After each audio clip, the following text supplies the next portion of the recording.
Welcome back to the Money and Wealth Show. I'm Sterling Fox in conversation this week with Bob Hoye, Chief Investment Strategist for Institutional Advisors. Bob's based in Vancouver and has just returned from a trip to Japan, where you frequently travel to speak to your many clients in that part of the world. Over in Japan, we had the APEC summit a week or two ago, Bob, and prior to that, the G20 meeting in South Korea. A lot of activity in Asia in the past few weeks. Mostly, the world was focusing on the leaders of these economies to resolve what is seen to be an upcoming currency war, having a lot to do with the Chinese currency pegged to the US dollar. America wants China to release that, to devalue its currency. America is in the process, as you've so eloquently described, of devaluing its currency. What would a currency war look like? And would Canada be involved even through the fact that we're next door to America? Well, a currency war has been on for the last 3 or 4 months. In what way? They've been struggling, all trying to have the cheapest currency. And they're all running from the same playbook. They all got the same theories that inventing credit out of thin air is really good for the markets. And that what they're all thinking they are is philosopher kings in the Greek Platonic sense. And of course, the street wants the philosopher king there to make things good all of the time. But they've been trying to make things good since the doors of the Fed opened in January 1914. They've never stopped easing. We should call this QE2 easing Titanic 46 or something like that, because it's just been going on that long. It never ends. Okay. So the only time it ends is when they can't. And when they can't ease is when the markets are crashing, like the crash in commodities 1920, 21. Then the horrendous crash in the stock market following 1929. Then you move ahead, 1974, 73, 74 was the worst bear market since then. So you have all of these, and then you had, after 1980, the crash in gold and silver and crude oil. So all of these things happen despite all of their very clever manipulations. And I think they've run their string. The public in the U.S. is starting to react against it. They can see the BS when it's being poured on them, and they also know that they're paying a lot of taxes to get all this expert advice. So we are in very exciting times for financial markets and political markets and for the individual. Now, you mentioned two words that are going to be, I think, front and center on the pages of everybody's newspaper, the paper for 2011, gold and silver. Yeah. Because as more and more people the world over get tired of the gamesmanship and paper money, more and more people are moving to gold and its less expensive cousin, silver. Yep. So here we are, last Saturday of November. Gold is in the $1,400 range, fluctuating $30 to $40 from day to day some days, Bob. That volatility is likely to continue, correct? Yeah. Oh, yes.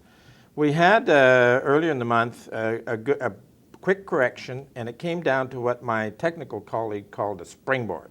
And then up it went, and that made that fabulous move into the G20 meeting, and from which a correction would be following. Now, the reason on the technical side is that the gold-silver ratio, or going around the other way, the silver-gold ratio goes up during a boom in both metals.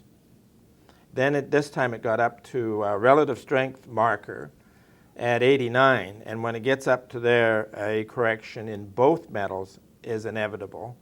And also, as you would expect, a correction in any other commodities that were with the play. So we have been getting that, and a correction can work itself out and showing a lot of volatility. But for the next year, on the gold stock side, we're looking at a very good year for gold shares. Okay, and that's mining companies, small, mid-cap, and the big companies, the Barrick Golds and others. Let's call it the gold sector. And then you have the game going on whereby for, 15 years, the big mining companies were taking over the medium-sized mining companies to get their reserves. Right. And then the medium-sized companies were taking over smaller ones to get their reserves. And then it was a year ago that then they realized the market had to go down to the exploration stocks. And beginning 20 years ago, the major mining companies virtually quit grassroots exploration. And then that's been taken over by a number of very experienced geologists, geological engineers, and financial guys that can put stock deals together. So it's in the hands of much more aggressive and entrepreneurial people than exploration has ever been in the past. Bob, if I'm an individual investor just trying to make a buck and not get wiped out, as a lot of people have been hurt rather badly in the last 2 or 3 years, and I'm looking at 2011 and where to allocate a few dollars in the hopes of seeing a decent return. Gold is prohibitively expensive. Should I, if I'm interested in precious metals, look at silver seriously? Silver is a good guide to the market, but I wouldn't buy that as the poor man's metal. That's what they call it. Right, yeah. You're going to make better money out of the stocks, either silver stocks. The mining companies that extract the metals? Yeah. Okay. There's better leverage there. And also, you can't be a long-term holder in any of these markets because this is going to be a volatile market. And when you get the stock being oversold, you got to be buying, which we can probably get going into Christmas. On the old days, on the old Vancouver Stock Exchange, the veterans would have a list of their favorite junior stocks and start to buy them around now, pecking away, buying down into the middle of December. Then the best time to finish off buying was usually between Christmas and New Year's, when nobody was paying any attention to the market, looking for good action, probably out to the spring. And who knows, we may get it again.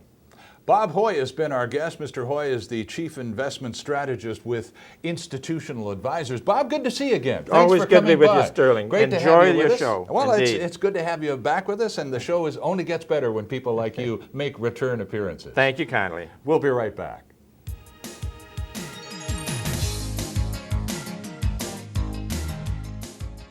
Hi, I'm Larry Ray, Chairman and CEO of Molycorp Gold Corp.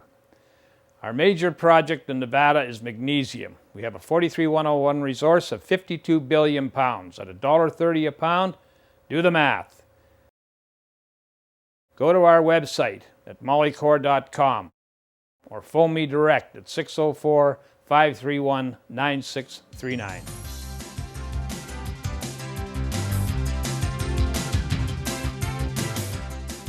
Hi, I'm Larry Ray, President and CEO of American Manganese, Inc. Our project in Arizona is electrolytic manganese. We have a resource of 11 billion pounds, currently trading at $1.40 a pound. Our cost, 44 cents. For more information, go to our site at americanmanganeseinc.com or phone me direct at 604-531-9639.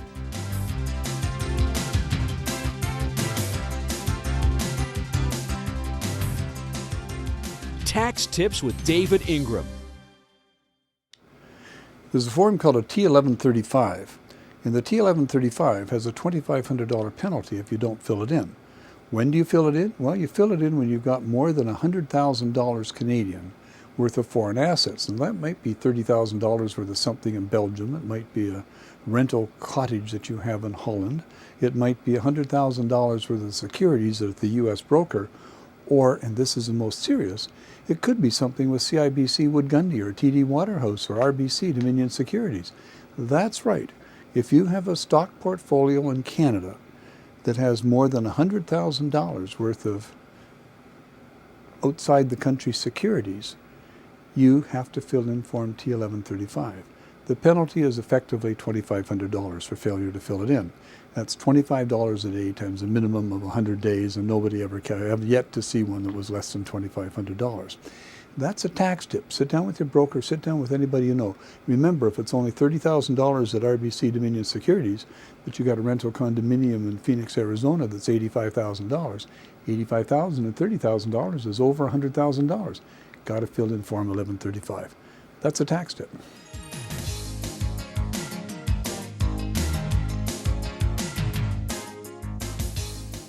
And that's our program for this week. Our thanks to David Ingram and to our special guest, Bob Hoye. Thank you for joining us. If you have some thoughts about today's show you'd like to share with us, send us an email to comments@themoneyandwealthshow.com. I'm Sterling Fox. See you next time.